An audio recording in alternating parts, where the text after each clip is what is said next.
Hello दोस्तों, क्या भीम और हनुमान दोनों भाई हैं? चलिए कथा के माध्यम से जानते हैं। हनुमान जी का जन्म त्रेता युग में हुआ था और वे श्री राम के समकालीन थे और वे भगवान श्री राम के परम भक्त भी थे और लंका युद्ध में श्री राम का साथ देकर माता सीता को लंका से मुक्त करवाया और सबों ने युद्ध में विजय प्राप्त की। इसी प्रकार भीम का जन्म द्वापर युग में हुआ था और वो श्री कृष्ण के समकालीन थे। भीम भी महाबलशाली योद्धा था। महाभारत के 5 पांडवों में भीम सबसे अधिक शक्तिशाली और बलवान था। उनमें 100 हाथियों का बल था और उस समय संपूर्ण पृथ्वी पर उसके समान शक्तिशाली कोई दूसरा नहीं था।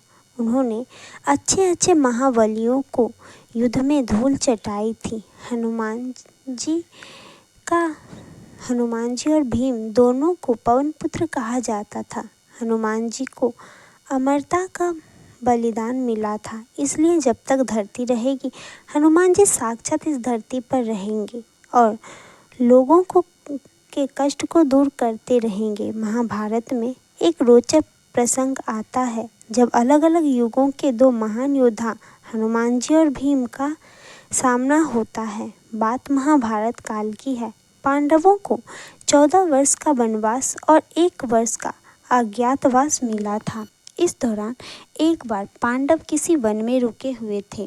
उस वन में एक सरोवर था। उस सरोवर में सुगंधित कमल पुष्प लगे हुए थे जिनकी सुगंध चारों तरफ फैल रही थी। द्रौपदी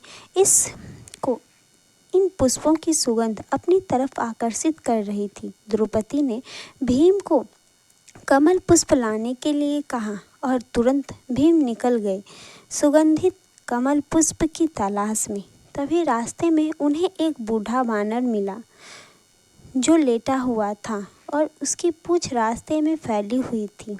रास्ते में वानर की पूंछ फैली होने से भीम आगे नहीं जा सकते थे, क्योंकि किसी के भी जीव के लेटे होने पर उसके अथवा उसके शरीर के किसी अंग के ऊपर से जाना अमर्दित माना जाता है। अपने रास्ते में बानर की पूंछ देखकर भीम ने बानर से अपनी पूंछ हटाने के लिए कहा। भीम की बात सुनकर बानर बोला, भाई मैं तो राम भक्त हूँ, राम जी की कृपा से यहाँ लेटा हुआ हूँ। आप चाहे तो मेरे या मेरी पूंछ के ऊपर से जा सकते हैं।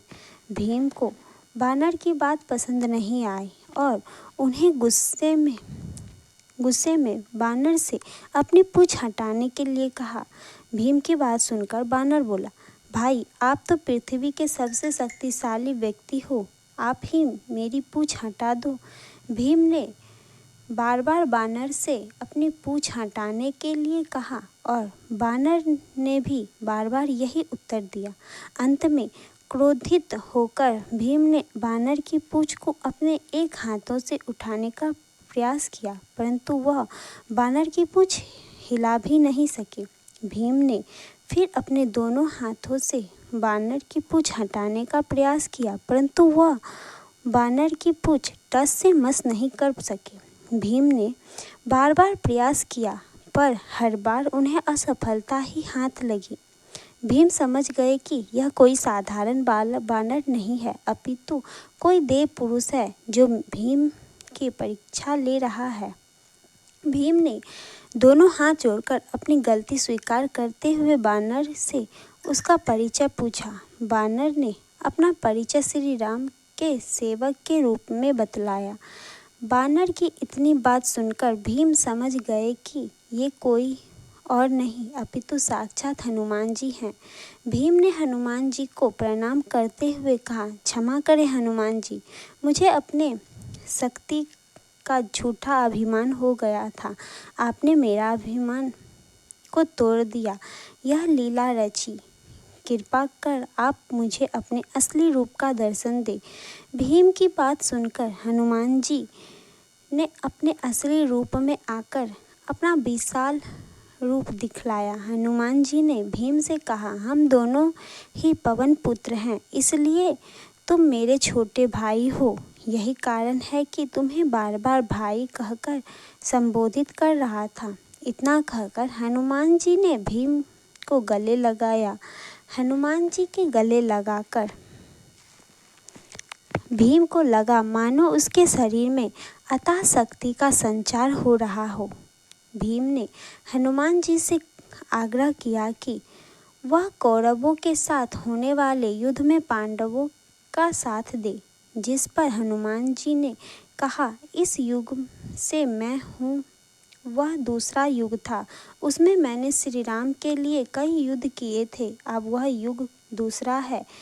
यह मेरा युद्ध करना सही नहीं है, इसलिए मैं युद्ध में सम्मिलित नहीं हो सकता, परंतु युद्ध में पांडवों के रथ की ध्वजा पर मेरा वास होगा। इस प्रकार हनुमान जी की महाभारत युद्ध में हमेशा श्री कृष्ण और अर्जुन के रथ पर ध्वजा पर विराजित रहे और अर्जुन के रथ की रक्षा करते रहे।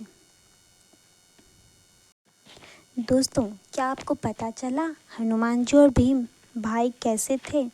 अगर आपको पता चली तो आप अपने दोस्तों के साथ भी शेयर करें और अपना ढेर सारा प्यार दें, ताकि हम इसी तरह अपना वीडियो बनाते रहें। और अगर अभी तक आपने हमारे चैनल को सब्सक्राइब नहीं किया है तो कृपया कर हमारे चैनल को सब्सक्राइब करें।